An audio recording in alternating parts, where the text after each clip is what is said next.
Good afternoon, everybody. I think we're going to go ahead and get started. Welcome to the first listening session for the Vermont Film and Media Task Force. I'm Karen Mittelman, Executive Director of the Vermont Arts Council. And we are, at the Arts Council, we are the designated state arts agency, which means we're the affiliate in Vermont of the NEA, the National Endowment for the Arts. We're also one of the key funders of the arts and culture across the state, and that includes grants to independent filmmakers and to cultural nonprofits that produce and distribute film for public audiences. So when we were approached and asked if the Vermont Arts Council would convene this task force to examine ways to create and support a stronger, more robust film and media industry for Vermont, we were delighted to say yes. I am going to turn things over in a moment to our facilitator, Heather Pelham, who's Commissioner of Vermont's Department of Tourism and Marketing. But first, I'd like to open things by thanking you all for being part of this important conversation and asking two legislators for some brief remarks about why they believe this task force is important. We're really lucky to have with us today Senator Randy Brock and Representative Stephanie Jerome. They've been our champions in the legislature last session, and we're lucky to have them in our corner in Vermont's creative sector. So welcome to Senator Brock and Representative Jerome. And I wonder if I can turn things over to you, Senator Brock, to talk about why you sponsored the legislation that created the Film and Media Task Force. Thank you very, very much, Karen. To me, the media is one of the segments of the Vermont economy that's not been as well represented as it could be. And more people that I've met in recent years are involved in one way, shape, or form with the media industry. And they're performing a lot of the work that they do in other states and are not finding themselves with the support necessary to really build a robust film and movie industry in Vermont using Vermont resources. And I'll be perfectly frank, I also just get annoyed when I go and I watch a movie made about Vermont and the movie is made in British Columbia or Massachusetts. I know that many states have bodies that they put in place to help the media industry and the people in it within a state, and also to attract more business of that kind to Vermont. And the purpose of this legislation is to open the door so that we can talk to people like the many of you who are on this call and get input as to what should we do to make a really vibrant film industry in Vermont, and how can the legislature and state government help do that. So I'm so glad to see so many of you here today, and thank you very, very much. Thank you, Senator. And can I turn to you, Representative Jerome, to say a few words? Sure. Well, good afternoon, and thank you so much for joining us today. I'm really pleased to be here for our first listening session to discuss the viability of the Vermont Film Commission.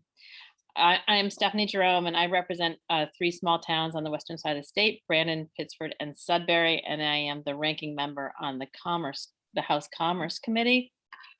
Senator Brock and I were instrumental in the development of a major workforce development bill this past legislative session. It was titled S11, and in that bill we invested $9 million to support a wide range of creative economy businesses and nonprofits so they could get back on sound financial footing past COVID-19. There was unanimous support for this bill across all parties: Republicans, Democrats, Independents, and Progressives. And I just say that because I want to show you how much support there is for the creative economy in the state.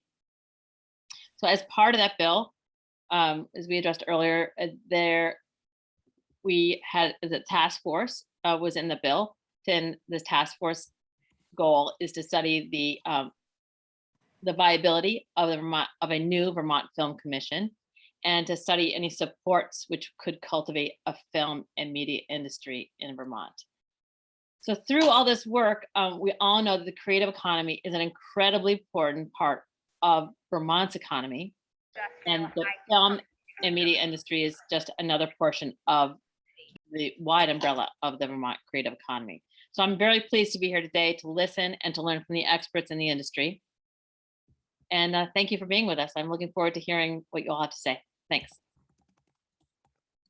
Thank you very much. And I can't say enough how lucky we are in the creative sector to have such strong and passionate advocates in the State House for us. So thank you both. A lot of our arts organizations would not have made it through the pandemic without your support and understanding of why arts and culture are so vital to our communities. So thank you. So I am going to turn things over now to Commissioner Heather Pelham, who will give you the rundown of how today's session is going to go and how you can participate in the Q&A, and we'll introduce our speakers. So take it away, Heather. Great, thank you, Karen. And again, just want to extend my words of welcome to everybody.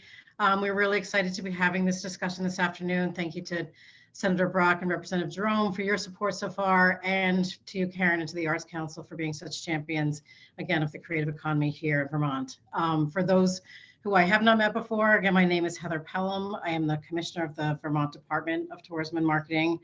I've been in this role for about 3 years, and previously had the role of Chief Marketing Officer for the state of Vermont. So I spent a lot of time thinking about the Vermont brand, and really when we think about, the benefits of what a robust film industry sector in Vermont might look like, I don't think there's any question about the direct economic impacts of employment and the use of goods and services and so forth. But, in my world, it's really about thinking about the Vermont brand. And that extends to how a strong brand can establish a sense of place and the values of a place that reinforces the brand and the economy of all of our Vermont companies, in addition to how that brand can be seen as a vacation or relocation destination, which is where more of our work in the department comes into play. So, in destination marketing, we're always thinking about, how do we plant that seed of an idea, the idea that is Vermont? How do we nurture it? How do we encourage people to take action on that? And so when we think about, how do we do that? One of the best ways is to establish that emotional connection with place. And the power of storytelling, especially in film, to create that emotional connection just can't be underestimated. So when I think about the charge of this task force, how do we cultivate a vibrant film and media industry here in Vermont?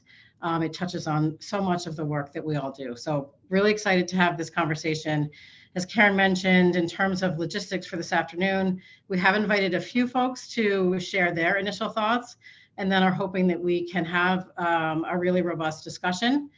I would encourage folks to use the raise your hand feature in Zoom if you'd like to make a comment, as well as to put your comments in the chat.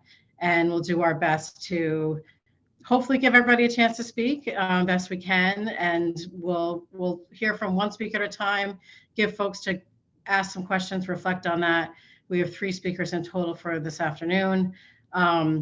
As folks may have heard, we are going to do more than one of these sessions. So if you don't get a chance to raise your comments in this forum, rest assured, this is just the beginning of the process.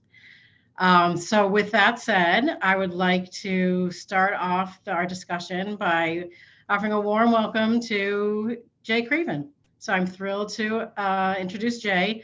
He is the co-founder, along with Bess O'Brien, of Kingdom County Productions. He's written, directed, and produced 10 narrative feature films, 5 documentaries, and a New England Emmy-winning comedy series for public television. Jay's films have been screened at Sundance, Lincoln Center, and many other venues. He's also the artistic director of the Middlebury New Filmmakers Festival and the Woodstock Film Series, and the founding director of Semester Cinema, an intensive experiential learning program for college students. And I'm not sure he needs any introduction really to this group, but welcome, Jay, and please get us started. Yeah, okay. I've thought about this and prepared some comments, and a little bit improvised, but we'll see where it leads. I think I'd start by saying that in the 1990s, Vermont earned a reputation as sort of a maverick state where indie filmmaking and what I call cultural cinema enjoyed a solid and popular base with a broad audience. John O'Brien's film Man with a Plan, Nora Jacobson's My Mother's Early Lovers, and my film Where the Rivers Flow North played across the state to audiences that were larger than for many commercial films like Men in Black even. And this film activity attracted regional and national interest. The films played beyond Vermont, and they created awareness about Vermont. During that same time, a Vermont Film Commission led by Bill Stetson worked to attract commercial Hollywood pictures to the state, and they had success drawing films like What Lies Beneath with Harrison Ford and Michelle Pfeiffer, and Me, Myself, and Irene with Jim Carrey to the state. The world of independent film financing and distribution got much worse during the late 1990s, making it hard to survive as an independent working outside the studio system. A number of states began offering film incentive funding to compete with Canada that had been luring American producers to make movies there. Vermont did not do this, and probably and surely could not have afforded to compete in a big way in this arena. But this ended the march of Hollywood producers lured by Vermont's beauty and relatively low cost. Today, there is a media industry in the state, but it's mostly characterized by production of commercials and a few documentaries. There is a promising new alliance between media makers and public radio and television that we'll see develop after a round of grants this coming November that they're planning to make $100,000 in grants that may help young media makers look to advance. There's not a current directory of film crew members working or available in Vermont. I've continued to make and develop narrative films, but the lack of any real public funding here during the past 10 years has caused me to look to Massachusetts for support. During those years, I've shot 2 films wholly in Massachusetts, 1 wholly in Vermont, and 2 partly in Vermont and partly in Massachusetts. On my most recent film, Lost Nation, that tells a story of Ethan Allen and Lucy Terry Prince, African-American poet, which is now in post-production. I was not able to receive any support, public support in Vermont, even being turned down for a $4,000 grant from the Arts Council, which was because they received 218 applications for 25 grants. I don't blame them. It's just a sign of the lack of resources to fully support the field. I understand the pressures the Arts Council faces in this regard, but unable to find Vermont support, we will receive $350,000 from the state of Massachusetts for this film, which is budgeted at about $2.2 million. We shot 25% of it in Vermont. And in doing so, we sacrificed another $100,000 that would have come from Massachusetts. We believe in Vermont. We wanted to shoot at least part of this film in Vermont, including the Battle of Bennington scenes, which we actually just completed last weekend. This lack of Vermont public funding or even private grant funding in the state dramatically limits what is possible here. I can tell 3 sad stories about my own dogged efforts to receive Vermont public funding for various projects, but I won't. Because in each of these 3 cases, I actually got close to a breakthrough on public funding, but was ultimately blocked from getting it. Still, Vermont public officials have periodically asked to meet, and Governor Scott called me to his office shortly after winning his election and before taking office. He asked me what I would suggest for a way to launch a robust Vermont film industry. I asked him if he was willing to spend $1 million a year for this purpose. He said no. I told him that Massachusetts was currently spending $100 million a year to support film industry work in the state. The truth is, however, that I think for $1 million a year, Vermont could actually launch the development of a robust homegrown film industry. We cannot compete with Massachusetts, nor should we try to, and therefore we will not attract big Hollywood pictures, particularly with an amount of money available as low as $1 million a year. But we can develop creative voices, play to regional audiences, stimulate local economies, develop a skilled crew base, and tell our own compelling stories here. We can advance a cultural cinema, which in the age of hyper-commercialized industry media would not only be welcomed, I believe, but also is essential. Indeed, this is actually the reason national cinemas have developed throughout the rest of the world, funded in each case with public money, most of it through public television industries like the BBC in England, the CBC in Canada, and Arte in France. These countries, faced with domination by Hollywood films and television, pushed back to establish their own media industries that would advance their own cultural narratives. I'm encouraged by Vermont Public's new Made Here initiative to offer grants to Vermont producers. It's the right thing to do. But at $100,000 in total grant support, the fund is not big enough, especially if it is aimed at cultivating radio documentaries, podcasts, media, web media, and documentary series. All of this is good, and maybe it will grow, but it's not enough money, especially if you truly want to hit the ground running to develop a more robust industry that includes also narrative work. But regardless of that, any effort to expand the media industry in Vermont would, I believe, need Vermont Public as an essential partner. Media arts can also play a much more important role in education. New schools and new skills and jobs can be developed. Local economies can benefit. We can build a media directory of Vermont media, and even a repository library of Vermont media, and a preservation effort made to make sure that Vermont media is available to future generations. There's currently no such repository in the state of Vermont. We keep our early negatives and films at a place at the Northeast Historic Film Operation in Maine, which is going through changes, and that will raise questions about where they continue to be, these materials. Again, we can know more about ourselves through the production and dissemination of narrative and documentary films that explore our place, our times, and culture. We can enhance and even change the conversation. We understand that in the UK, each family contributes $200 to support the BBC. In the US, federal funding for the arts comes to just $1.30 per capita. The National Endowment for the Arts receives just 42 cents per capita. In France, this number is more than $150.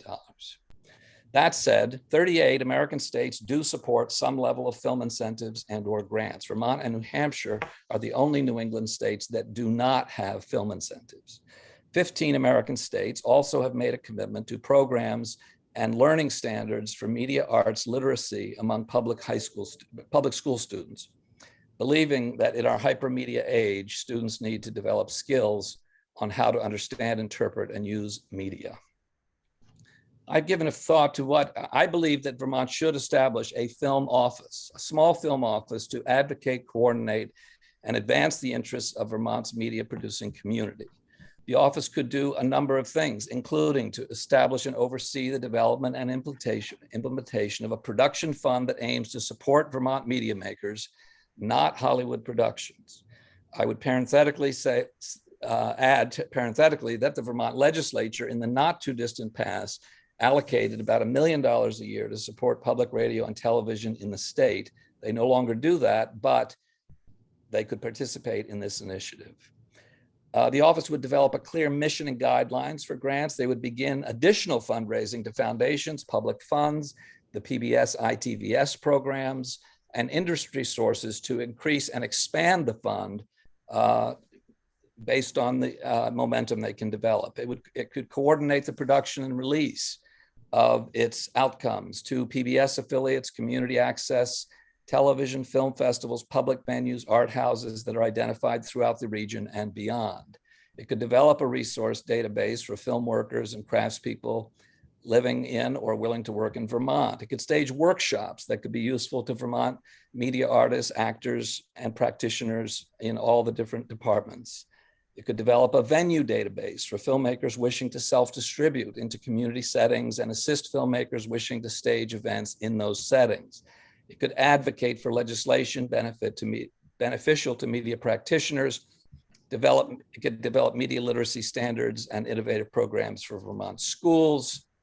It could advocate for film festivals and assist outreach and development of film festival audiences. It could be a liaison to Vermont Public, Vermont Arts and Humanities Councils, Vermont Department of Education, other relevant agencies and public entities. It could develop joint strategies and partnerships with other state agencies and media stakeholders. It could develop an index for Vermont-made media, where it's located and it can be accessed. It could develop a plan for preservation. It could assist in the development and outreach and raise the profile of Vermont's media makers and media industry through PR and outreach. It could help to find new pathways for distribution and release of worthy Vermont media. Finally, it could develop productive relationships with other media outlets in New England, New York, and Quebec, and beyond. These are just a few thoughts that I came up with for starters. Well, thank you, Jay. There's a few thoughts in there. Absolutely. Clearly, you are very passionate about the subject, as we all are here, and I really appreciate many of the remarks that you just shared. I wonder, as a way to get us started, you listed so many different ways and so many different responsibilities that a Vermont Film Office might have. As you think about that list, is there a job number one? I mean, obviously funding is always going to be at the top of the list for folks, but just to take funding off the table as maybe a separate category, the whole idea of this exercise is to try and figure out the different strategies that we may be able to bring to bear to nurture this industry. So again, if there was any type of prioritization of where would we start, is it that database of the folks here in the state who are doing this work? Is it the venues? Is it the locations? Is there a place where we can start to really build some momentum? Yeah, yes, a database would be helpful, but the problem is the database won't be very substantial if there's not something to stimulate production. I mean, I was looking for crew last week to help us on this production, and could not find a costume person, could not find a hair and makeup person, and so yes, a database would be helpful. I think a deeper connection with education, frankly, would also be helpful in terms of the state and even access of films that are being made, that have been made in the state, and their accessibility into schools. I think that venue developments, support for distribution, which would create some revenue, would be helpful. I think that, like I said, a productive, roundtable and really heart-to-heart discussion with the Vermont Arts and Humanities Councils and also Vermont Public. I think that this coalition building will be essential to make it happen. But I do believe that money is the key element to really get things going. Fair enough. I want to make sure that if other folks on the task force would like to ask questions, please feel free. That's why we're here, to have folks have a real discussion. Senator Brock, Representative Jerome, do you want to make any comments or ask Jay a question before we maybe open it up to a few others? Go ahead, Senator Brock. Yeah. We just need to get you off of mute. Yes, Senator Brock, you're muted. Yes, there you go. There we go. It's unmuted. Just wondering if you have any experience with what Massachusetts believes that they get in terms of the return on investment for that $100 million they spend first. And then second, if Vermont spent $1 million, what do you think Vermont would get? Well, in terms of cultural value to the state, I think they would get as much as Massachusetts is getting for $100 million, to be very honest with you.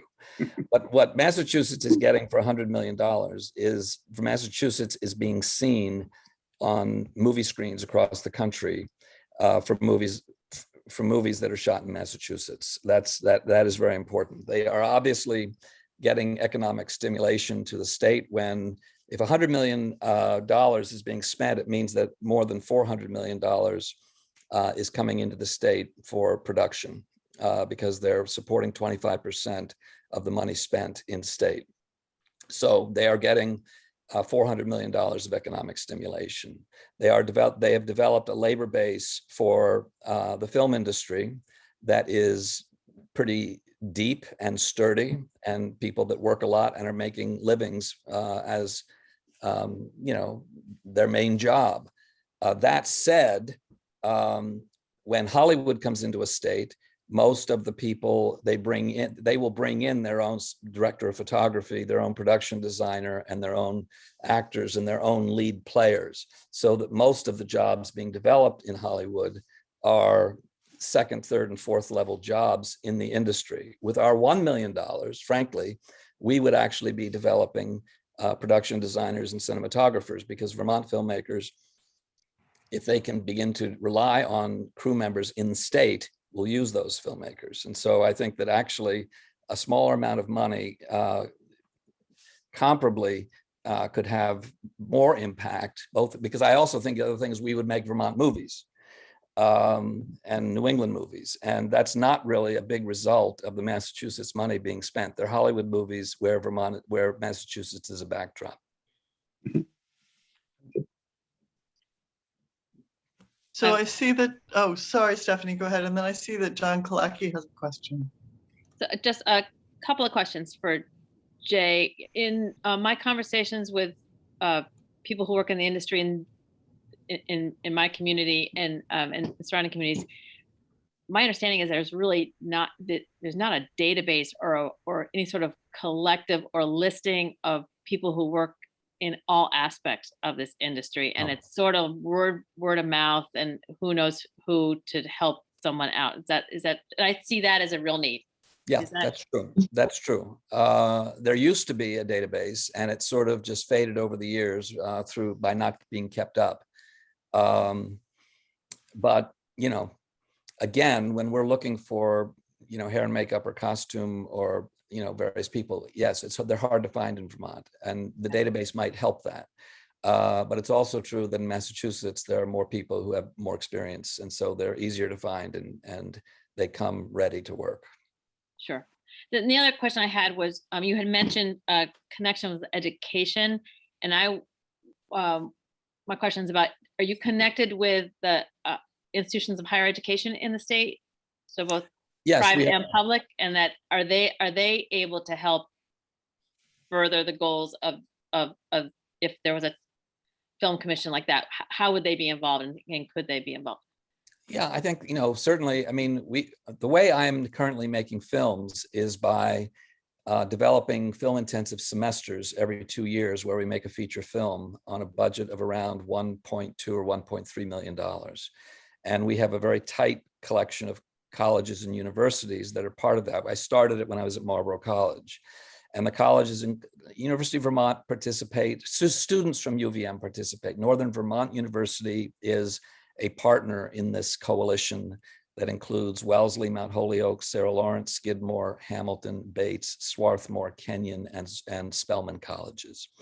And so those students from those colleges, 35 of them, come together every 2 years to make a film. And we work with a number of Vermonters are part of that program in terms of crew. We also always have 2 or 3 students from NVU. We usually have a student from UVM. We've had students from Middlebury, and as I say, it started at Marlborough College. So yeah, we're in touch with the colleges, and we also, have brought these students from these other colleges to Vermont. We based our last month of production on Lost Nation at the old Marlborough College campus, and so we were in the Brattleboro-Marlborough area for the month of April, and. So yes, I think the colleges are important, but I also think that media arts education is important to be extending into public schools K-12. That's a longer conversation, but in a number of states, because kids are being exposed to so much media, and they're not even aware that there is Vermont media. Yeah, there is. There is quite a bit on that, just as a national discussion of media literacy for students. Yeah. For sure. The other question I had was about. You had said that in order to store your films, you're working in Maine. You're working with. Is there a connection with the Vermont State Library, or there could be, but the issue of preservation of these Vermont films. I made 5 movies based on Howard Frank Mosher stories. I mean, it would seem to have value to ensure that they are kept, into the future. The storage of film negative requires temperature and humidity control. And there is a vault in Bucksport, Maine, at Northeast Historic Film, and they have been keeping all of those film negatives for us. Wow, it's At far no away. charge, at no charge. They're now going to start charging, and we need to figure that out. But there also are questions of preservation of digital materials, which is a whole other discussion, because those are not very stable over a long term. And so there actually should be an effort to maximize that preservation with solid state hard drives or whatever. But there should be a repository, a storage unit somewhere in Vermont, whether it's at UVM or the state libraries or one of the colleges, I'm not sure, but it is an issue for sure. Yeah, that sounds worthy of discussion. Okay, great. Thank you. Thank you both. There are a couple of hands raised, so let's have a few questions from our audience members, and then we'll move on to our next speaker. And again, thank you for all the comments in the chat and so forth. John Kalicki, go ahead. Did you have something you'd like to share with the group? Thank you. I actually wanted to respond to Senator Brock about a return on investment. And in 2018, I made a concert documentary focusing on Janician, and the budget was $125,000. And I was living in California at the time, but Missouri was offering tax incentives for filmmakers to come and work in Missouri.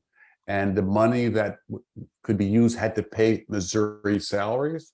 So I actually moved the production to St. Louis of the concert documentary, and it aired for 9 years on PBS. It showed locally here on Vermont Public, but it aired on for 170 stations with saying it was shot in Missouri. It was called Live from Grand Central, so it named it. And the tax incentive was about $50,000. I would not have made the film in Missouri without that. I would have shot it somewhere else. So I think incentives are really essential. And Heather, I know you went right away from money with Jay, but I think money is key in here, you know, but tax incentivizing is something that states do to bring people into our state to make more work. And I think that's very key as well. And it does pay off. Thank you. Thank you, John. And by no means I'm saying that money and incentives are off the table. I just want to make sure that we entertain all of the ideas that folks may have. So I saw a hand from Bill Stetson. Go ahead, Bill.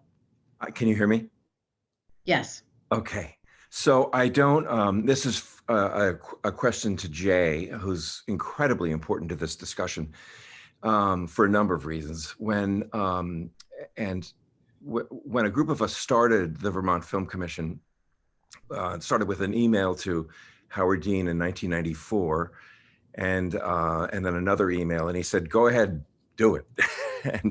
and John O'Brien and I ran around and we talked to the chamber and to labor and to, of course, the Arts Council and travel and tourism and commerce, and we really got a buzz going. It took a few years to really get an office on Baldwin Street. And then those 3 giant films came through, and I was president for a while, and then I wandered off to join the Obama administration. But Jay, you came to me right at the beginning and you said, it's not gonna work. And I said, oh, come on. There was such a buzz, people fighting to get on and serve on the board. And a lot of buzz in the State House. And it all started to fizzle. Now we had some problems with management, and I was pretty much phasing out. So I don't take credit for that, but I was partially, we were all responsible for a number of problems. But Jay, you said that to me. I even put your wonderful wife, Bess, on the board to try to jumpstart things. And, what do you think really did happen? I mean, you thought that we should be more of a dispensary, and I was raising foundation money, and but not really, no one was really encouraging me. So there were a number of just things that fizzled out. But Jay, what do you think really went wrong? And how did you foresee us failing way back in the mid 90s? We lasted almost 15 years, which probably most people on this call don't realize. Yeah, I don't think the Vermont Film Commission failed. I think it was successful did. in bringing some outside productions here. The reason it lost its, critical mass, I think, has a lot to do with the fact that you could go to Massachusetts and get 25% of your budget there, or New York, or even Maine, frankly, that there is simply film incentive money. And so going to Vermont no longer made sense. The film commissions thrived when the film incentives were in Canada. And that hurt domestic production, there's no question. But when the film incentives became easier and inside the United States and inside New England, the production simply went to those places. And you can look today, Georgia has a very robust film incentive program. They're attracting a lot of production. A lot of states do. And that's where the big production, the Hollywood production, is going. And since, the Vermont Film Commission never prioritized what would happen in terms of cultivating a domestic film industry inside Vermont, partly because we were doing it ourselves. But the independent filmmakers also faced huge challenges in the late 1990s when the video market went kablooey, and we could talk about that, and where to make a feature film became much more difficult. So I don't know. I think the Vermont Film Commission succeeded fine. It raised the importance, and there was a profile for filmmaking in Vermont, and industry films came here, and it was all terrific. But once the money was available elsewhere, there was just that interest waned. I think that's all there is to it, really. I don't think it was a leadership problem. I don't think it was any of those things. As I say, I'm not happy that we go to Massachusetts, although we've had to. For us to get, we tried hard to get, we said that if we could get $150,000 of public money in Vermont to shoot Lost Nation on a budget of $2.2 million, we would do it here, but we couldn't get it. And so we went to Massachusetts, and we're getting $350,000 there. It was essential to get the film made. I had a very brief conversation with Steven Spielberg at a White House event, and I was talking all about Vermont and film in Vermont. And he said, I really want to shoot in Vermont. I'm great friends with Madeline Cunin. What is your incentive? I said, we have nothing but, a break on rooms and meals tax. And he said, you've got to offer something. And I could not convince the bean counters for the legislature or the legislators themselves, who had just a few years before been so enthusiastic, to just offer something. Because when you say we have nothing, they go north to Canada or to southern New England, as you know, Jay. So I just don't understand why our legislature did not. They got it, and then they turned their backs. And all of us have to realize that happened, and that's part of our history, and it can't happen again. Great, thank you, Bill and Jay, for your comments in that exchange. This idea of incentives and a level is certainly going to stay part of the conversation. I don't mean to diminish that in any way, but I do want to give a couple more folks a chance to share their thoughts before we move on to the next speaker. So I see a hand up from Rocket, and then we'll go to Nick, and then to Joshua, and then we'll switch to our next speaker. Thank you. Go ahead, Rocket. Can you hear me? Yes. Great. Hello, everyone. And I see a lot of friendly faces of people I know in the participants. So it's great to see all these people here. Jay, for context, I'm a Middlebury alum. I was wondering if you could address, and I appreciate your work. I'm wondering if you could address digital media and new forms of film. When you talk about feature films, I worked a year or two in Hollywood on commercial sets, TV commercial sets. And I would think sometimes like this $500,000 budget for this commercial that they were doing, 30-second play, if the corporation really wanted to actually target reach using digital media and even like young content creators, I felt like they could probably have a much greater ROI. So just in terms of film, obviously in and of itself can be an art form, so that's one thing. But in terms of other aspects of highlighting and promoting Vermont, in terms of empowering young creators on different media forms that are all digital or film related or narrative related, how you think that the state might modernize its thinking to approach that as a different form or a related form. If you could just offer any comments on that, that'd be great. Thanks. Yeah, I think it's all fabulous. And I think part of why it's important that Vermont really take a stand right now in terms of media production is that, because exactly what you're saying, the forms of media are proliferating. The ways they're reaching audience are expanding. The feature film, frankly, may be obsolete within 10 years or 5 years, or even maybe now, I don't know, because things are moving to shorter form, web series, streaming series television, all of these things. So I think we need to get to create this platform so that younger filmmakers like yourself can start to be visible and help lead the way to what form, what shape media will take in the next, 40 years. And I've been doing it for a long time, and I'm sort of, toward the end of my career, but I would like to play some role in helping to get it to a point where we attract young filmmakers. Those filmmakers can find the collaborators they need, and that their work can become known in Vermont to a Vermont audience, so that we have indigenous production that Vermonters can readily attach themselves to, instead of just always consuming media made from a sort of homogenized outside source. Well, I think if you could also offer thoughts in terms of how you would target or identify goals for this. On one side, if it's about tourism and promotion, or if it's about job creation, or if it's just about the sheer act of creation itself. One thing I hear from friends, I'm not on TikTok personally, I don't trust them, but I do hear from friends who are on TikTok that Vermont has a huge presence. There's a very niche audience there. And it's interesting to think about all these people who either come to Vermont and make those TikToks, or people who are already here and sort of capitalizing off of that momentum. And then when you think about that, and it's like, well, do you give a high schooler $500 to make a TikTok? What would be how would you go about thinking through that? I mean, and maybe there's not a solid answer to it, but just curious as to how you would think through that.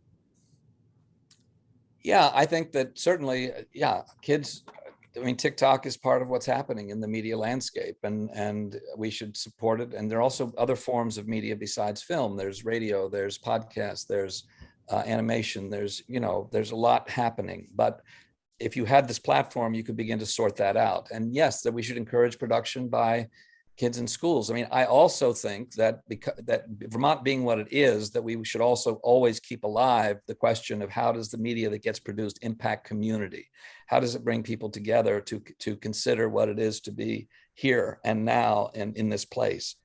And those can be community screenings. They can be a TikTok presence that has a particular Vermont spin to it. I don't know. I'm just saying that, partly is if you're not producing media where you live, in some ways, in this heavy mediated landscape, you almost don't exist, and so media starts to get voices heard and seen. There's a whole generation of, dairy farmers are sort of fading out in the state. High school kids could be also going into the community and having help these people tell their stories and really understand, what Vermont has been culturally and historically. But, new media is great. And although half or more of the population doesn't even know what it is. So when you have this platform, you can also start to familiarize Vermonters with what else is out there and how they can also access that. And the film festivals can also help that happen by digging deeper roots. We're talking about building media culture, film culture, and it has all forms. And it means that in our heavy mediated world, we need to have interpretation, understanding, and the ability to also express ourselves. And so let's start somewhere and get all the voices organized to begin proliferating is the way I'm looking at it. I think that nothing is excluded, but we should also keep a mind on what Vermont is and how that plays into it. Not that it's required, but it's an important element to facilitate where we can. Thank you. Yeah. Thank you. Thanks, everyone. I do want to make sure that we, again, continue to hear from folks who have had their hand raised and so forth. So Nick Paley, go ahead. Hi. I just wanted to circle back to a few things that were discussed. To Jay, I just wanted to say I was in high school selling popcorn at the Roxy when the year that Trembled came out. And it's one of the reasons I went to film school. I grew up here and didn't know anybody who was a Vermont filmmaker in that film. and how you made it and everything about it, and finding out about your career was one of the reasons that I got into filmmaking. And now I have made a career out of that. And one of the reasons I'm on this Zoom is because I sold a show recently. I live in Los Angeles. I'm here now doing writing, but I want to shoot the show here. And to circle back to what Bill said, I've been talking to my producers about it, and I really don't think I'll be able to unless there is some sort of incentive. And it's, yeah. Well, I'll tell you something, and I'm thrilled to hear your story. And yes, we supported a couple of young women from LA who came here to shoot a movie and helped them make some connections to the Bissell Foundation, a few other things. And we wanted, that's also part of what Vermont, people who've grown up in Vermont and gone away and want to come back, we should make that possible. My own son is an editor in Hollywood, okay? And he edits the HBO series How To with John Wilson, and he edited this picture, Bad Trip. Yeah, I mean, those are fantastic. What's his name? Because I know all those people who made this. Yeah, Sasha Stanton Craven. Sasha, cool. Anyway, he wanted to come here and edit for the month of November. Yeah. So that and feed How To with John Wilson, just what he was doing back and forth. We could not find sufficient bandwidth in St. Johnsbury for him to be able to come here. Now he's not going to be able to come here, but he's a Vermont guy. He would love to do more with Vermont, and it was an example where we need to build bridges, because a lot of Vermont's young people, which are our most valuable product, have gone somewhere else. But a lot of them also want to remain connected or come back or bring their film. Maybe you make a film in LA, let's bring you back. And film festivals can be helpful for that. Middlebury New Filmmakers also is touring films in the winter and spring that play at the festival. And so be in touch with us about that. I mean, we absolutely want to I think we should because there's expertise. We should have workshops that people who are working in the film industry come back to Vermont and meet with young people and meet with communities and share what they know and what their experience has been. And my son, when he came back, was going to do a workshop here while he was here, but we can't find the bandwidth for him to be able to function here. So maybe next year is what we're basically, I just got the email today telling me that it's not going to happen. So it's you mean just like he can't get fiber internet? He can't get fiber internet in St. Johnsbury. And so, he just can't. On the other hand, I'm editing on the funky system that I'm editing. So but it's okay. But yes, you should be in touch with us, and please do be in touch. Yeah, I would love to do anything that any community outreach. I'd love to be more involved in that. And I didn't know about the colleges, the program you'd set up with colleges. That sounds fantastic. Yeah. And to Senator Brock, I wanted to say, I've done a lot of reading about this, the Massachusetts credit, because it's sort of this. It's a state that has strong seasons. That's sort of a good match or a good thing to learn from of how they run their program. And every year they incredibly granular what the return on investment is. And every time it's up for a vote, it gets renewed, which I think says very simply, like, they really don't want to be wasting their money, and they're finding out it's very worth the dollars they're putting into it. Mm-hmm. Yeah.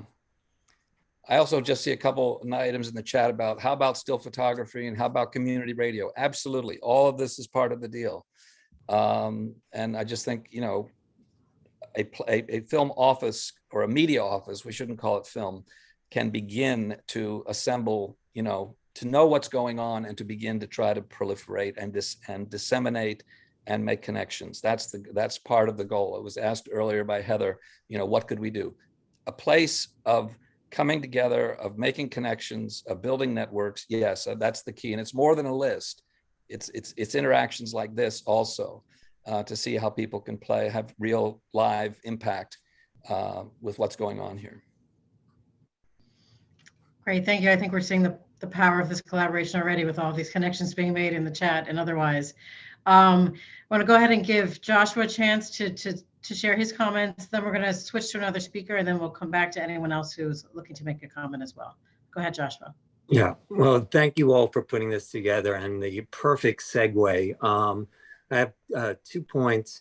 I'm the director of marketing at Goddard College, and we are bringing back the Alternative Media Conference this October 12th. So speaking of all forms, all alternative forms, excuse me, And we do have fiber. Sorry. My question is, we have a venue, and speaking of looking for a crew and cast, I've been outwardly looking to 75% of the year, our campus, full, beautiful college campus is vacant. So we want film companies to come to us, utilize it. Again, we do have fiber. We have all the services a college would have, all the facilities, the libraries. So how do we get ourselves in front of, production companies to say, here we are, come film here. So that's one of the reasons I logged on. But now, after hearing everything else, the Alternative Media Conference, which is famous for Goddard, famous for Vermont, which has been every 52 and/or 9 years. The intent is we're doing it this year, streaming on October 12th, but to bring it back every year from now on. So after everything, that perfect segue, thank you, Jay, for that. Just wanted to throw that out as well. Yeah. Great. Well, that's important.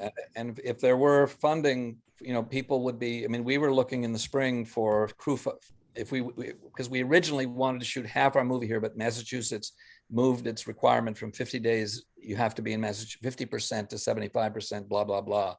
But we couldn't figure out crew housing, and a place like Goddard could potentially help with that. So those are important things also to know. If you have this office, this can be the repository that knows these things. Well, how's the office? It doesn't exist yet, so we'll try to get it. We'll try to get it to happen, and then that would be something that would be worth knowing. Is if you're looking for housing, Goddard. Think about Goddard College. I think it's a good idea. Thank you. Thank you, Joshua. Thank you for sharing that. Next up, I wanted to welcome Chad Ervin to the discussion. So Chad has worked in TV and film for over 20 years as a producer, writer, camera person, editor, and story consultant.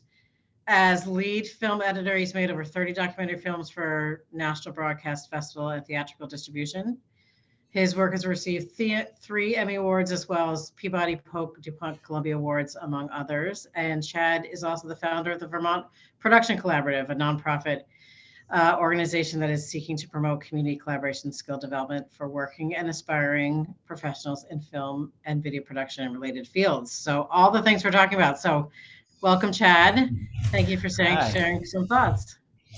Thank you. It's a pleasure to be here, and it was great hearing Jay's thoughts, and a lot of the things that we're working on are things that he mentioned. So it's good to hear that we're thinking along the same lines. I think a lot of us are. It's what we've discovered.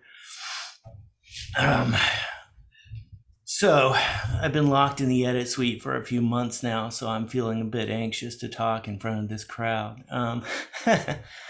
But so my first in my notes that I made to myself here, so I didn't ramble endlessly, is that we were talking before about the laws in Massachusetts, and I did live there when some of this was happening. And one thing I would say about that is that passing an amazing law supporting the industry is not the end of your efforts.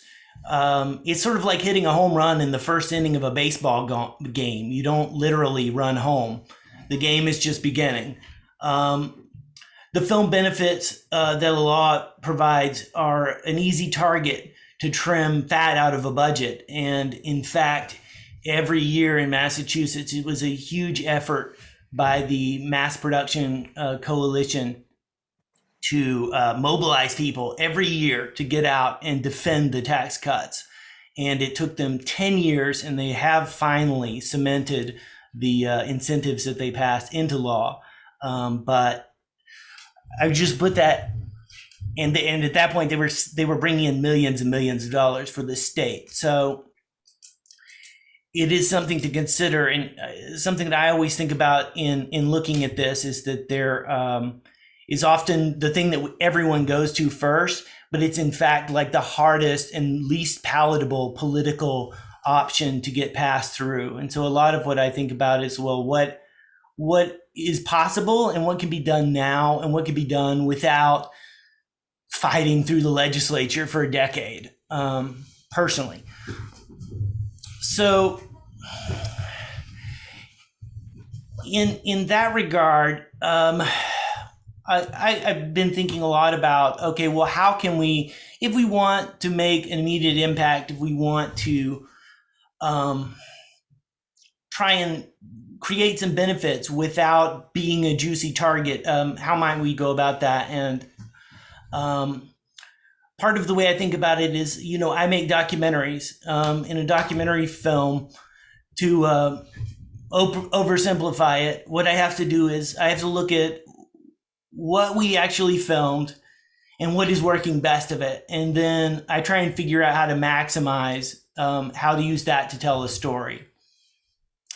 And once I understand what's working best, then I'm able to then look at, okay, now that I have the core essence of this, how can I now improve upon that? What does this have to do with the issue at hand? Well, when we look where we can make the most fastest impact and look to make progress here in our efforts here, we look at how could we work to build a larger coalition who supports the effort, so that you're not going to be getting political blowback constantly to get against your whatever efforts are, if the state is producing funding or whatever like that. And one of the, along with the tax incentives, talking to people around the state, one of the things that we've heard in the top 2 priorities of everyone is that they do not know other people who work in the same business as them. There is in fact volumes of evidence that shows that interconnection in industries is the most effective way to spur economic growth, community, and innovation. In fact, I happen to know there's a documentary coming out about this next year. Wink, wink, for those who are using the closed captions to follow along. It's also happens to be the least expensive solution. Just getting people together, letting them talk, like we're talking here, like we're getting inspired. You're able to hear what's working, what's not working for people. We at the Vermont Production Collective, we've been working on this and consider it our highest priority, as we have been able in the year or so since we created our nonprofit we have a newsletter. We created a Facebook group where people are posting jobs and filling jobs for Vermont production posts. We're sharing any work that's done here or by people who are here on Instagram. And we're working on developing a website that will have a searchable directory of active professionals in the state, not the quagmire of dead links that you find when searching on Google. And we also would like to, once we get the people who are here on there, we would also like to have things like locations, different resources for filmmakers who you're wanting to make a film. Here's a list of possible grants, these sorts of things. And we're also setting up things like workshops and networking events. We will be at Vermont International Film Fest next month with another networking event for professionals in the state. So another thing that we found is that all over the state, there are a lot of great ideas out there. People are finding great community-centric ways of increasing access to film and video knowledge and equipment. The thing is that many people are having the same ideas or complementary ideas, but are unaware that others are working on the exact same things. So I would say, let's focus an effort to connect and collaborate and coordinate. If we're all singing the same song, then if we sing together, more people will hear us. Okay, the next thing is, we're not, one thing I think is a key point is that we're not having to build this from scratch. You know, we're not terraforming on Mars. Let's see what's growing here already. Sort of like what Jay was talking about. There are elements that are thriving here. One thing that really jumps out to me is the community media centers that are already spread out around the state, like Media Factory in Burlington, and there's Orca Media here in Montpelier, and Jam in White River. And these places are already have facilities, they have equipment, and they're providing educational resources for young community and any community members who are there and just simply walk in and get trained. But a lot of people don't know about it. So what does this have to do with luring? I must have just had an espresso when I wrote this part of my notes. What does this have to do with luring Leo DiCaprio to Brandon to film The Wolf of Creamy Street? Nothing. But what does it help us do? It helps us create a coalition of support, people who are supporting the media and film efforts in the state. We're able to empower hundreds of local creators with tools and knowledge. Then they can go out and do what? They can make art, possibly even good art. And they can also sharpen their craft by creating video content for members of the community who might need it. Businesses, startups, agriculture, food and beverage, nonprofits, capital campaigns, tourism, promote the new bike path your town built. Literally everything now needs or could be made better with video content for your website or social media. We could strengthen all sorts of businesses and communities throughout the state by building a coalition of people who have seen a positive impact from our efforts, while providing workforce development.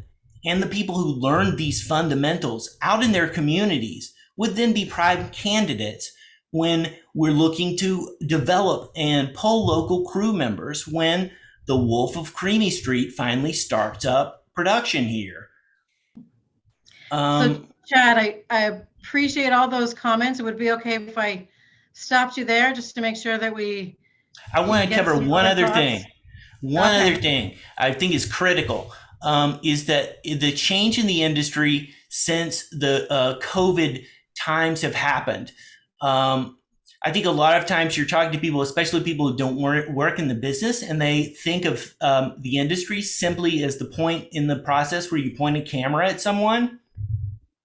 There's actually months that takes place before that and months that takes place after that. And this work now, the way the business is being done is you can do this anywhere.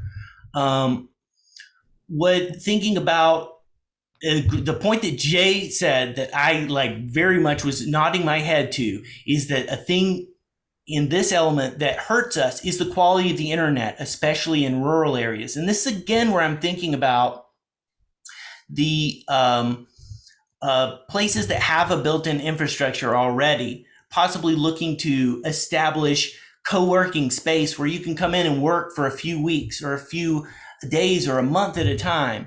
And you're working on something here for the state, or you're working for a client elsewhere. And to be able to help promote this new age of the change in the industry that's taken place. Well, that's actually a great segue for us, if that's okay, Chad. Sorry, I could talk about this all day and frequently do. No, it's wonderful, and I in no way want to stop anyone from expressing anything and everything they have to say. I guess that's one. Here's a good chance for me to also mention that if anybody wants to put together some written comments that the task force should consider, either because you feel more comfortable in that setting or you didn't get a chance to say something, please feel free to put your thoughts in writing, to send a memo to the Vermont Film Task Force. We can go ahead and put some contact information in the chat. We'd love to make sure that we hear from absolutely everybody. I think what I'll do is I see two folks who are looking to make a comment. So let's take those two. And then we have another speaker that can really speak to some of the themes that Chad was just talking about how the world has changed, about how you don't necessarily have to be here or there to do this kind of work. So we'll hear from Noel and then Samantha, and then we'll move on to one more speaker. All right, Go ahead, Noel. thank you. So I'm the communications officer with Vermont Humanities, and during the pandemic, we had to take all of our First Wednesdays, library and community speaker events online, which meant doing 9 different live streams on the same day at the same time, 7 p.m. on a Wednesday in October. And the state has a huge audience who is hungry for that sort of content. But to go back to what Chad was saying, those folks who could not access that content because they don't have proper connection just didn't get to attend any of these events, either in person because we weren't doing any events in person, or online because they didn't have the connectivity. So I think it's important to mention that it's not just for the content makers, but it's also the content consumers for whom a boost in bandwidth would be a huge benefit. But I'd like to ask just the panelists in general what the thoughts are behind how to sell that to the general public, given that since I've moved here, I'm originally from Minnesota and I've been here for about a year. I've heard many folk say, well, more broadband and more connectivity means more remote workers from other places who are going to come in and swallow up the real estate and make things more expensive for me and blah, blah, blah, blah, blah. So it's all of this sounds like a really great idea to bring in sort of creative talent from outside and also help boost the creative talent that's here. But how do you sell that to a public that is so protective of its land and places? Does anybody want to answer that question? That's a loaded topic. I think that there's always hesitancy towards change in things, and I personally I'm of the mindset of try and make things happen and then sort of show it to people.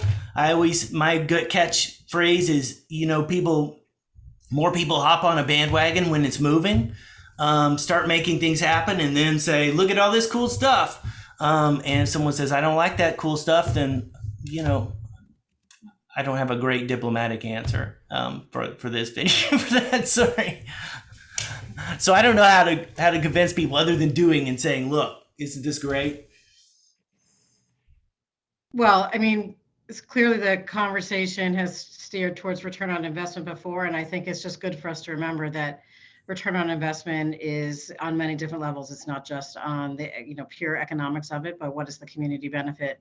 How do we articulate that to not only the legislators who might be in a decision-making role, but for all of us who are going to hear that news and to support it, and to the comments being made about how does this community that's somewhat represented here in this call come together to advocate for the needs that have been identified in a way that other folks understand how it is important to them. I think that's something that, in state government we struggle with all the time is, so many folks have the one issue that may be important to them. And how do we articulate and help our neighbors understand that it's not just my particular issue of the day, that 9 times out of 10 that finding a solution that helps me as an individual really is a solution that helps the community. So that work is so important, and I think all the conversation today and all the comments will help us actually articulate that to folks. Go ahead, Samantha, you had your hand up. Hi, can you hear me okay? Yes. Yeah, okay, great. I want to try to reply briefly to a couple of things, going back even to Jay's comment, but I wanted to start with just identifying myself as I'm currently the executive director at JM Junction Arts and Media, which is an organization.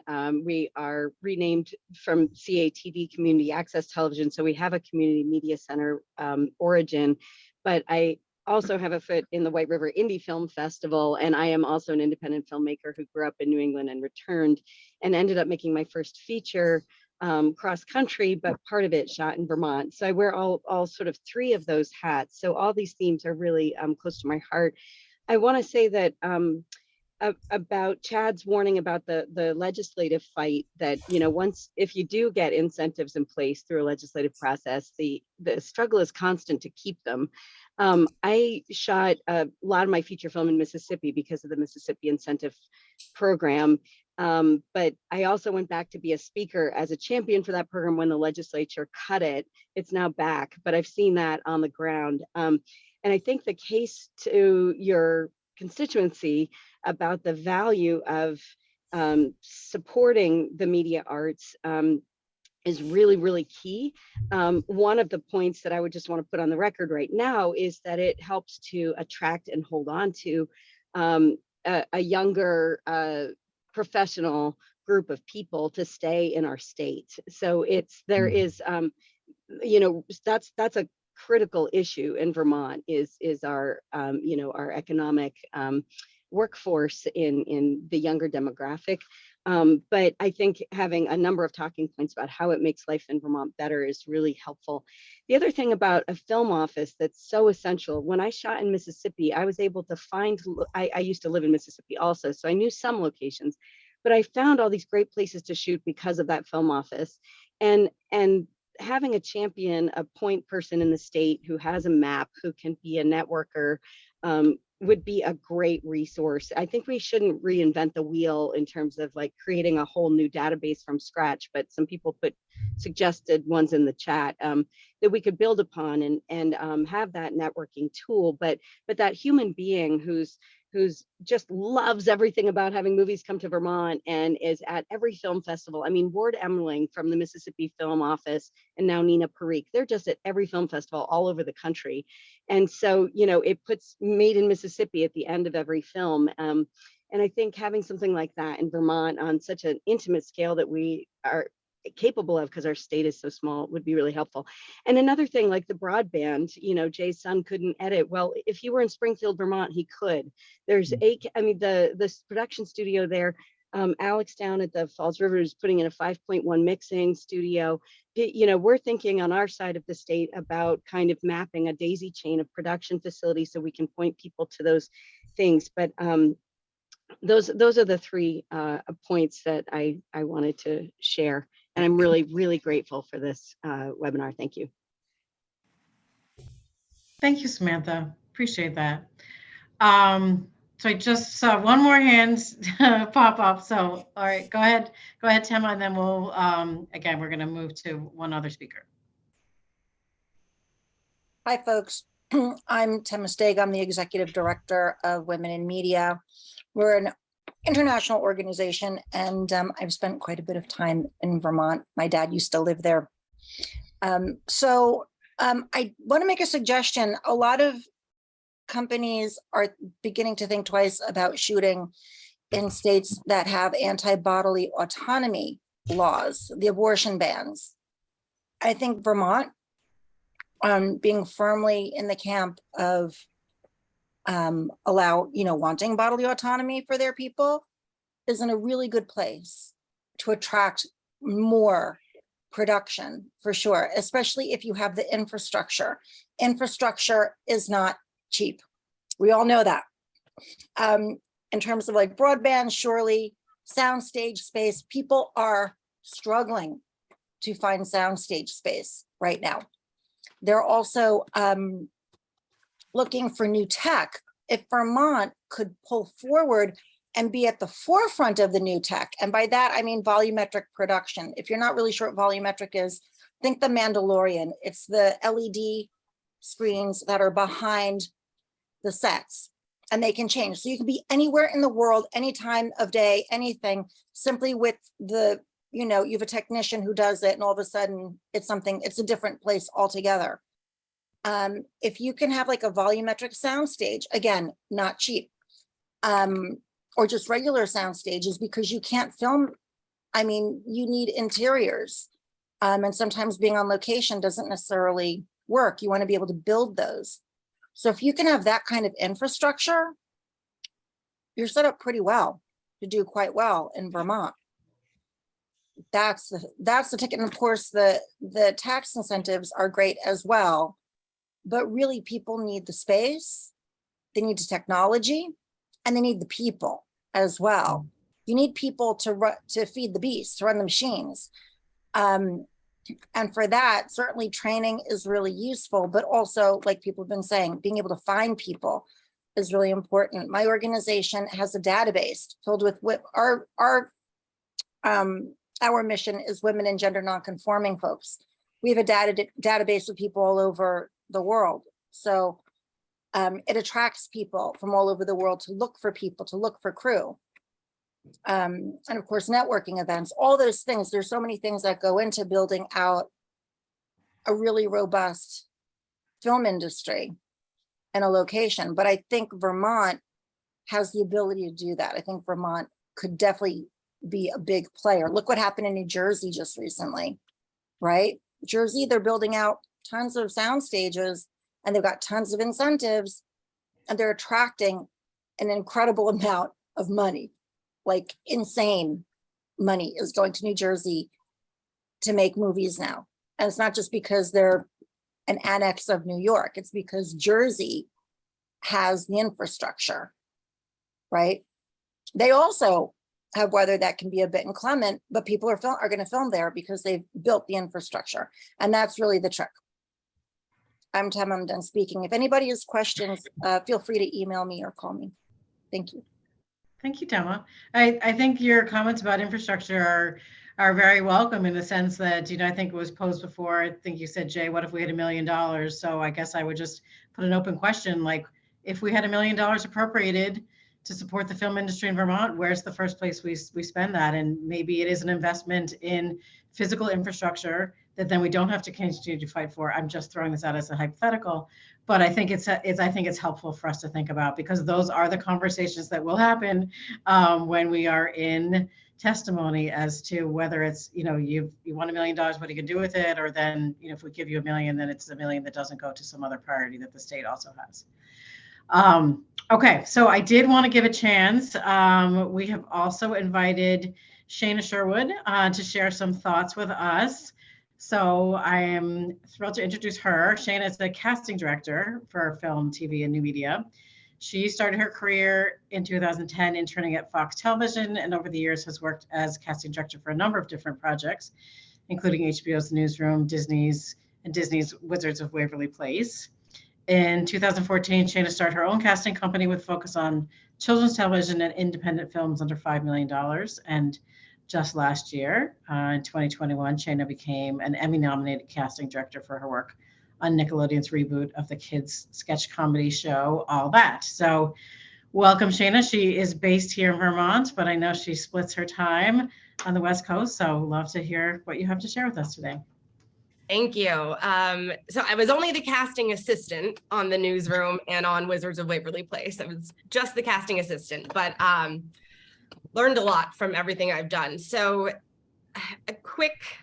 everything has been amazing. And like my main points that I wanted to speak about were database, infrastructure, and tax incentives. So we've covered all of that, but I want to tell you a little bit about myself and what I see having been in Vermont since the pandemic hit. So in October of 2020, my job came back and I have cast 2 shows for Nickelodeon, completely hidden in the back of my family's real estate office in Main Street, Enosburg Falls.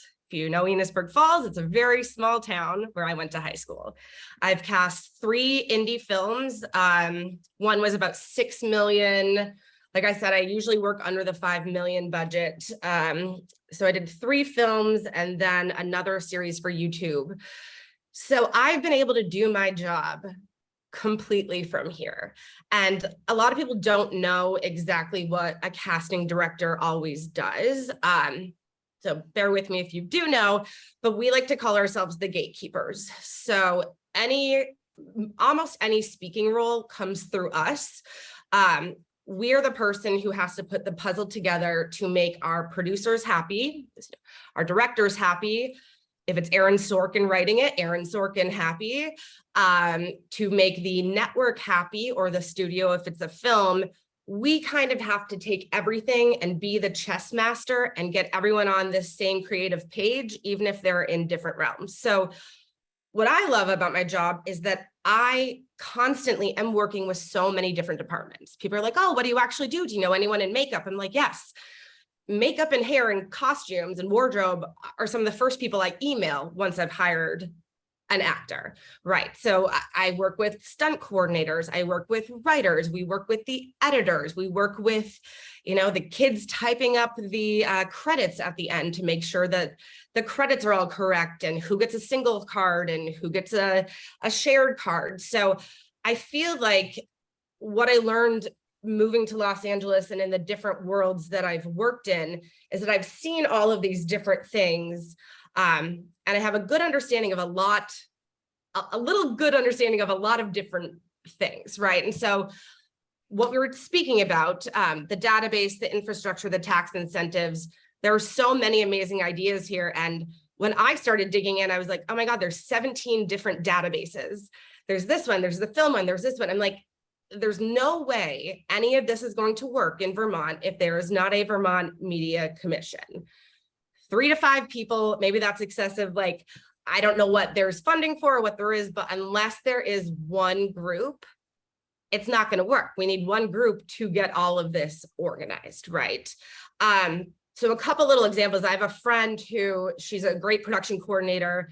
She worked on the newsroom with me when she was an assistant, and she's back in New England also. She's been hopping around the Mark Wahlberg movies, Massachusetts, Rhode Island, Connecticut, everywhere.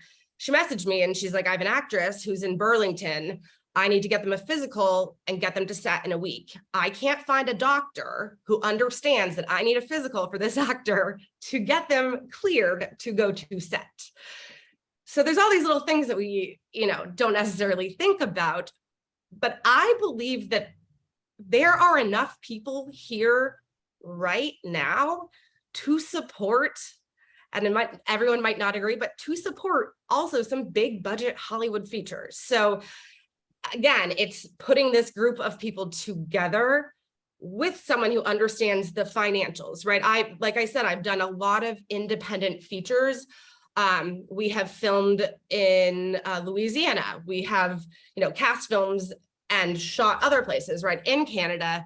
I bring up Louisiana because I was talking to a producer the other day and they're like, oh yeah, Louisiana really screwed up their tax incentives. And I don't know if this is still correct. Like I said, I know a little bit about a lot of different things, but that they haven't even been able to pay back some of these productions. So one member of the Vermont Media Commission or of the task force or something is understanding the economics and understanding what states have done well and what states have done wrong, right? Putting this information together. There's so many things to say, like there's just all of these points were so phenomenal, but as I forget who said it, I was trying to take notes on everything. You can't even find production space in Los Angeles. Nickelodeon has to go miles away to even get a sound stage. I believe that the infrastructure is here already. And that's what my one friend said to me too, like, where are you going to get the cameras? I'm like, they're here. We just need to put them all together into one place so that these people can access it. Sorry, there were so many different things. I'm just trying to see if I touched on all of them, but that is the main, a database of the below the line crew.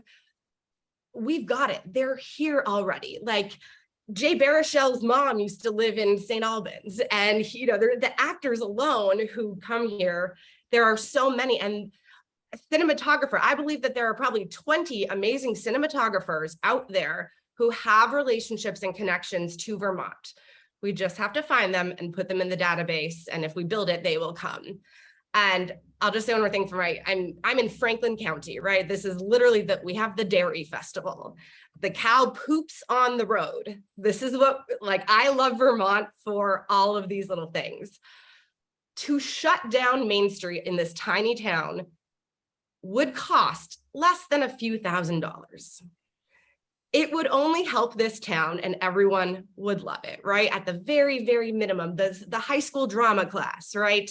So it's, you know, speaking to what Jay was saying, like the education, of course, there has to be a level of education where we go with that, the economics, the database, the infrastructure, and the tax incentives. And I feel like everyone has hit on everything and I don't want to take up too much time, but I have a lot of passion for this. And like I've said, I have been, you know, I had a conference call with Fran Drescher for our movie while I'm sitting here in the tiniest adorable town, and no one even knows I'm sitting here doing it. And there's a lot of other people who are doing the exact same thing.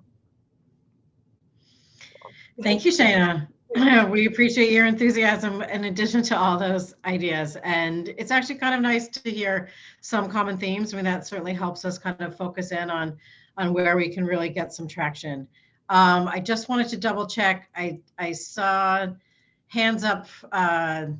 Tema, looked like maybe you still had your hand up from before. So I want to make sure, and Bill, I'm not sure if you still had your hand up from before or not. So if there are folks in the audience who have not had a chance to make a comment who would like to do so, or if anyone wants to riff off of what Shayna just shared, please don't be shy. That's why we're here. Did you want to have something else to say? Yeah, I'll follow up a little bit on what Shayna said. I mean, I think that in hearing the various comments, I mean, the idea of a media office that could begin to identify and organize the resources that are available, not only crew, but the question of, you know, places you can build a set or places that there's housing and, you know, various things like that, that would be a plus. Whether the person that runs that would also be appropriate to sort of, you know, articulate and advance the larger vision and try to cultivate relationships in the legislature, et cetera, you know, would be a good question for discussion. Maybe it's not possible initially to be able to offer film incentive support at any level, although it's important to note at the same time that there are states that are offering not 25%, which is what Massachusetts offers, but 10%. And there are caps on the funding in one thing or another. I mean, there may be strategic ways that some kind of film incentive support could be offered. There actually was there was $1 million of film incentive money voted by the legislature around 1995. And the money never got spent. It's one of the sad stories that I mentioned earlier, but because there were no Hollywood productions that showed an interest in shooting in Vermont that year. And it was a 10% film incentive. It was not a 25% film incentive. And so one would have to look carefully at, you know, what kind of economic stimulus would you get, blah, blah, blah. But below that and apart from that, you know, this question of just starting to have one place where the Vermont media industry is understood and for somebody there to start making connections, I think would probably be the best first step. And the question of who the person would be and whether they would also be expected to advance the larger vision, I think would be a key question that would need to be faced in all of that. But, and like infrastructure, for example, I mean, we build sets for the movies that we're doing, but we do it in like American Legion Hall. I mean, it's also true in Vermont, you can also identify resources and infrastructure that doesn't necessarily have to be state-of-the-art industry standards. There are ways in which people can solve problems resourcefully in our communities. Anyway, just a thought on that. Can I say something? Sure, go ahead, Bill. So I think it'd be really great to connect with Lorraine Turgeon, who was our first ED / commissioner when we started the film commission in the late 80s, 90s. She's a native of Newport and is working in LA, of course, and she's incredibly talented, but she has the whole history in her head, and she and I were basically available 24/7 we'd get a call on a Friday night that someone was coming in for a scout. We were there at 5 a.m, Sunday morning, and our office at 10 Baldwin Street next to the State House was really vital and really alive, and our database was very good, and our locations were terrific. And it was the time of everything was getting digitized, and it was really working. And so there's still that history. I mean, in a little bit in my head, she really remembers all of it because she ran it 24/7, as I say. And some of the history is in the Vermont archives because I actually looked it up. I wondered where our archives were, and they're still there.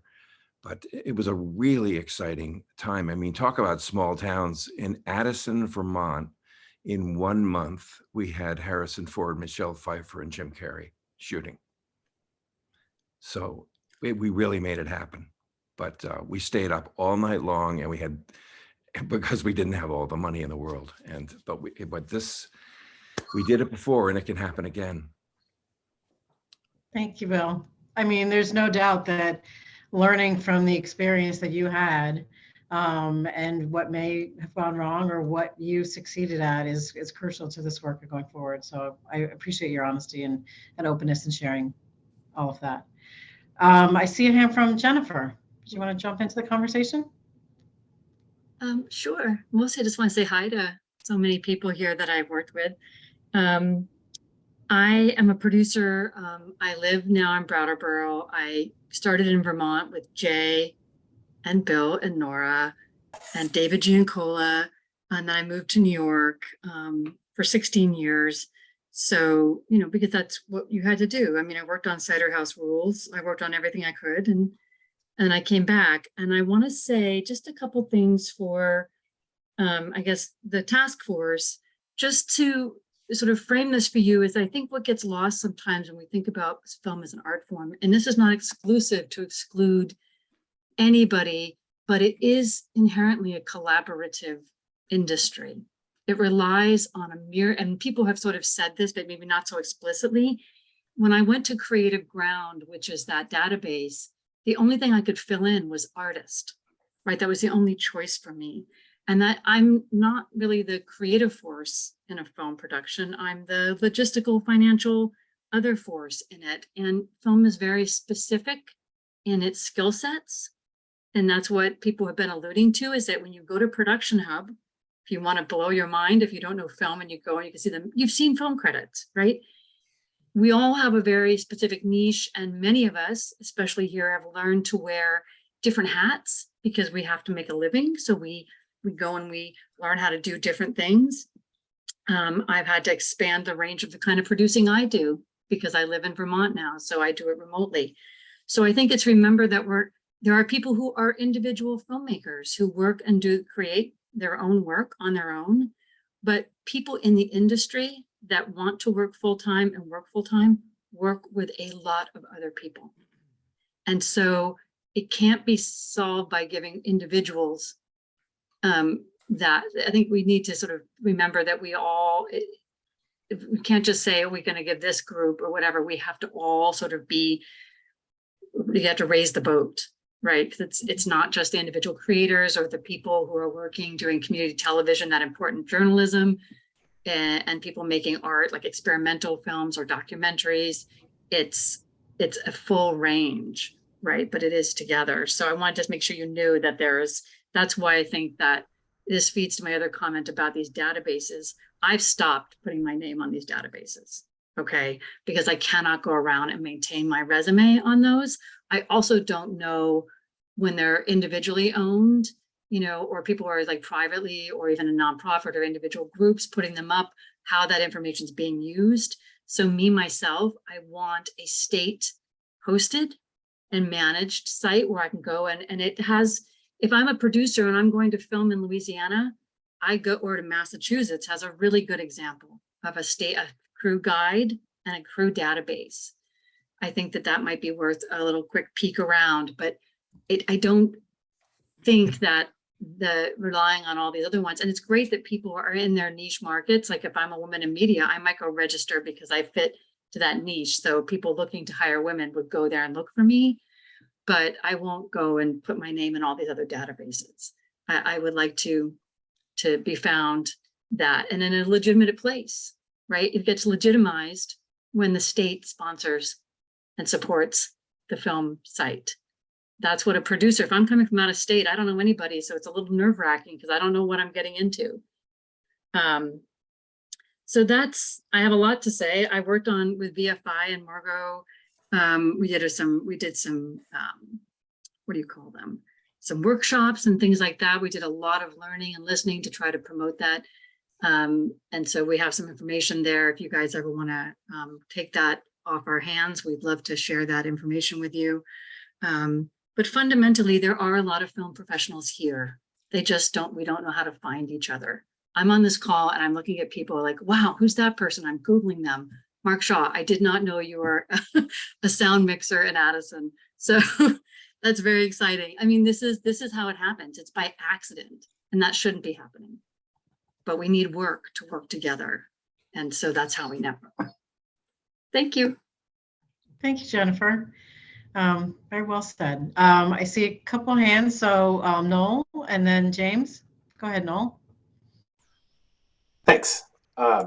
So I wanted to mention that the benefits of the database for content creators and for getting jobs for people and bringing, economic boosts to communities are really great. A lot of the sort of state funded or state organized film offices have a focus on incentives, and we talked a little bit about that too. But not every picture or every project is a huge, multi-million-dollar thing. Some of them are just a couple of guys in a kayak, like No Other Lake, which is going to be at the Essex Festival this weekend, and is an excellent example of the kind of thing that you can make if you have the time to not have to do other work and can devote it to this. And from the perspective of Vermont Humanities, we're not just a content creator, we're a funder as well. And Karen can speak to this as well, because the Arts Council has done such great work in helping these people who want to make something dedicate their time and effort to making that thing and not have to worry about paying rent or getting groceries or doing their regular job. We give away anywhere from like $2,000 to $10,000 in grants to people to do projects in the humanities. And sometimes that $2,000 could be the whole difference in your movie getting made or it just being a pipe dream. So I just wanted to say that the benefit to a directory like this is not just for huge things, it's for the small project and the passion project as well. Great, thank you for sharing that. Go ahead, James.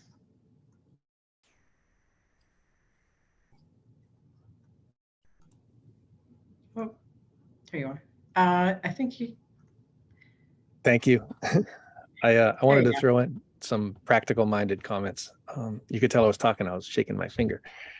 I interacted with the Film Commission all throughout its history, joyfully, as somebody who works within community building within the music sector.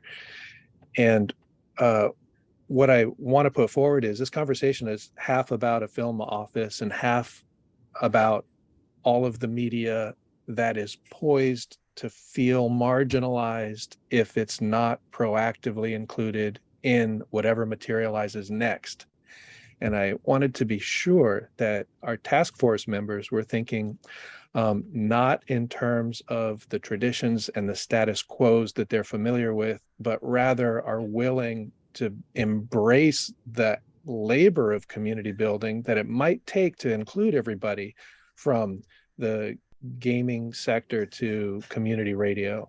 And I work with many young college students. Our organization is volunteer staffed mostly by people that age. And I know the enthusiasm for creativity and creation and contributing And I want to be sure that the model that emerges from these conversations is one that is truly proactively inclusive and not resting on models that we've inherited. And that's really the thrust of what I wanted to say. So thank you. Thank you. It's a great perspective to bring it to share. I see a hand from Angela. Hi, I'm in Brattleboro, a documentary filmmaker and production manager and producer in reality TV mostly, out of New York City a lot, thanks to the pandemic, able to do a lot of that from here. And I just one thing I just wanted to reinforce that it is super relevant that I think like the last couple years or months or whatever, I've been like, oh, this is fun. I've become like a go-to for these reality TV people coming to Vermont to find crew. Oh, we're desperate for so-and-so. I'm like, oh, this is fun. It's like, sure, that's cute and fun, but it like, yes, for me even to be able to be like, oh yes, there's a state website with information that it's being asked, I guess is my point, that those questions are being asked and coming through probably many of you, but at least I've seen them. And when I go to different states to set up filming, I will say a lot of the cities or towns or states sites that I've looked at are often out of date. So, you know, committing to this, I think it's important to find a way to make it long-term sustainable and continuing to stay up to date. Also, in addition to the crew, this was mentioned, gear and location resources on that database. Often I don't have time to send copy and paste emails and send emails to all the crew I'm looking for. So I'll go to the gear house that I'm going to rent a battery from and ask them for recommendations. As Jen's saying, it's a very collaborative, it is kind of who you know, who your connections are. And that's how I found a lot of people. And then, yeah, another, which all of these have been brought up in bits and pieces throughout this conversation, but the idea that a list of who's here is really only relevant if there is work for all of us to stay here and to bring more people here. And also, if people are coming here and looking for us, making sure there are us here, which means education and having like skilled people here, but then also keeping them here. So it's one, making sure the skilled people are here and then keeping them here. Like I said, all these have been said in ways I think have been brought up, but I just wanted to reinforce some things. And then finally, the incentives, again, just to talk personally, that relevance, I out of New York, and when New Jersey set up their incentives, I spent so many times with different production companies looking for post houses to move their production company to New Jersey over the river, just get into that right address because there's that incentive. And so from that perspective, certainly seems relevant and causes people to take some action. That's all. Thank you, Angela. Thank you for doing this. I think your comment about, you know, there's been a lot of talk about this, you know, a potential database, who's here, and I really appreciate the point that then we need to keep them here. But also, you know, in our world, we're often, I mean, I certainly ask myself this all the time, you know, what is the role of the state? And like, what is the incentive then to keep that information updated? So I think, Jay, you were the one who mentioned that when we first, you know, talked about the database. It's like, how do we make keeping that database as a general concept robust was the only way to make it successful. And so how do we make sure that it stays robust and up to date and is actually impactful and is a resource that all of you folks on the call would use and populate? So I think that will be a question for us to dive into deeper as to what is the mechanism to make sure that that actually is the powerful resource that it could be and not just another repository of out-of-date information. So yeah. Liam, go ahead. Hi, I'm on the street Wi-Fi of St. Johnsbury right now, so I apologize if my connection's a little bit shaky.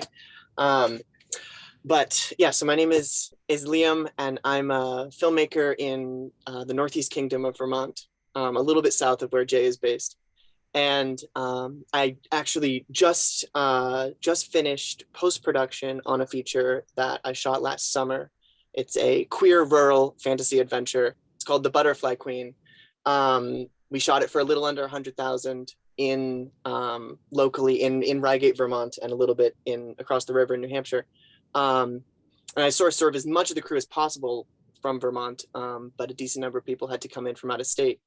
And just one thing, I think, first of all, thank you so much for having this discussion. And I think this commission and everything that sort of could come out of this, everything everyone's talked about, sounds really, really great to me. One thing I wanted to sort of circle back to and emphasize that I think would be really crucial, and I think that could be done pretty quickly, is a venue database right now, because our film Butterfly Queen is just starting its festival run, and I would like to be screening this film this winter all across the state, and self-distributing, and just bring it to as many Vermonters as possible, because it's a relatively personal story to the state of Vermont. It's very, very Vermont looking film, and I think that aspect of local filmmaking is really important to me. So yeah, actionable right now. I'd like a venue database. I'd like to go look at that, tonight. Yeah, that's all I want to say. Great. Thank you, Liam. Appreciate sharing that. Yeah.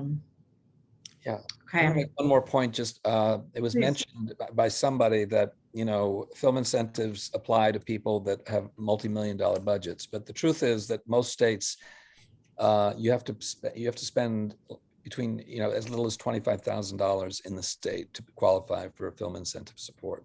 So if there was such a program, it would not be aimed at, well, with $1 million, you couldn't ever aim it for big budget boom movies. But filmmakers like Liam and some of the others that have spoken, or media producers, would be eligible, on much lower budgets for, not huge support, but they would get some support. That's all.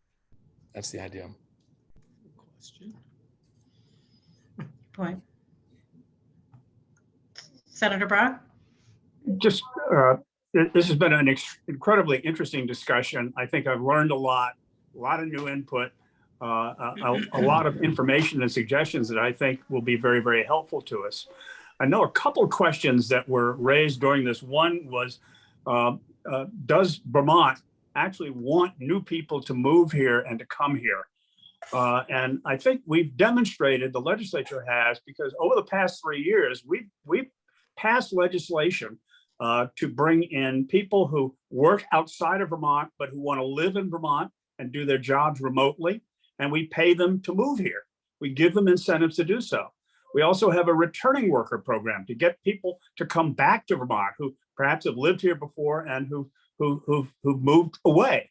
And we have incentives, and Heather in her department administers some of those incentives. And we do, in fact, measure the return on investment, and the return on investment is surprisingly good. And we make a point of reporting that back to the legislature. So there's a real commitment to do that. So I don't think that will be an impediment to what we're proposing and what we're talking about here. Another issue was raised was about broadband. And Vermont has made an incredible commitment. We'll be spending well in excess of $100 million in the next several years. And those expenditures are already in place to bring broadband to every community in Vermont, high-speed broadband through fiber to the premises. And our goal there, and I am directly involved because I chair the Joint Information Technology Oversight Committee that provides the oversight for this funding. And we have a distinct commitment to do that because it's important to Vermont that we don't wind up with two Vermonts.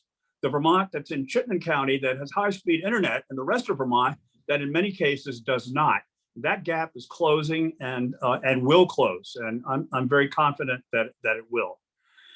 The biggest issue that I see, though, remaining is that return on investment to be able, and we're doing it in addition to talking to you for the ideas and to get a sense for what you who are in the industry want to do and suggest we do, but we're also looking at what other states are doing by gathering information on a state-by-state basis as to how they measure the return on investment for the investments that they make, so that we can propose to our legislature investments that do in fact make sense investments that we can in fact monitor and that can be useful to convince the legislature to continue to fund things that, again, make sense. So I think this is process that we're going through here is very helpful. The ideas that you're delivering to us, I think, will be very, very useful. And believe me, we're gonna do what we can with them.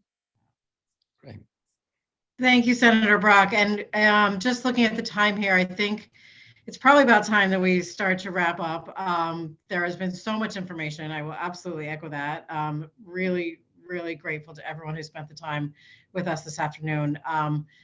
Representative Jerome, I'm not sure if there's something that you'd like to maybe add here at this point. Yeah, I would. I am really thankful for all of the insight and detail that was brought today, because it has opened my eyes to what needs to be done. And I feel like from this discussion, there's so much economic development that can be done to harness the people that are working in the state and the facilities that we have around the state, especially in rural Vermont. And I do really love this idea of venue database and location database, that and the workers. And I know like the workers are spread, these people with highly technical skills are here and spread around and spread are dispersed throughout the state. And so it's been enlightening to me. And I have a background in educational film production, so I have some insight into all of this.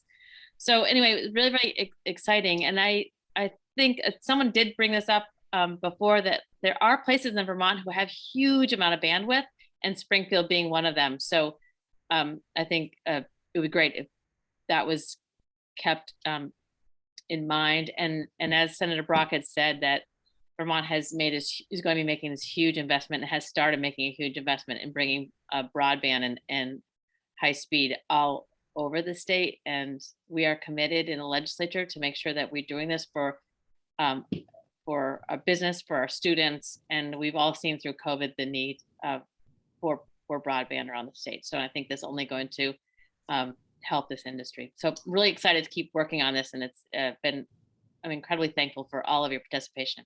Thanks. Thank you.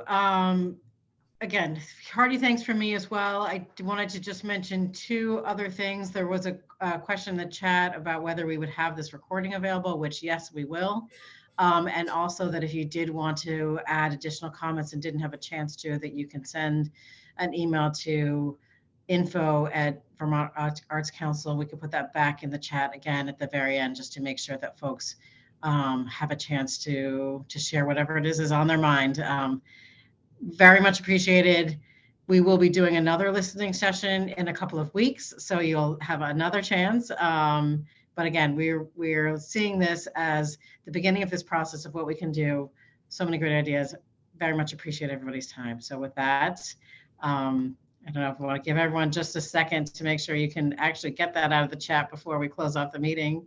I think I just saw Deirdre post that, so I'll just read it out loud if it just didn't. So info@vermontartscouncil.org with Vermont Film and Media Task Force in the subject line. With that, everybody have a great night. Thank you very much.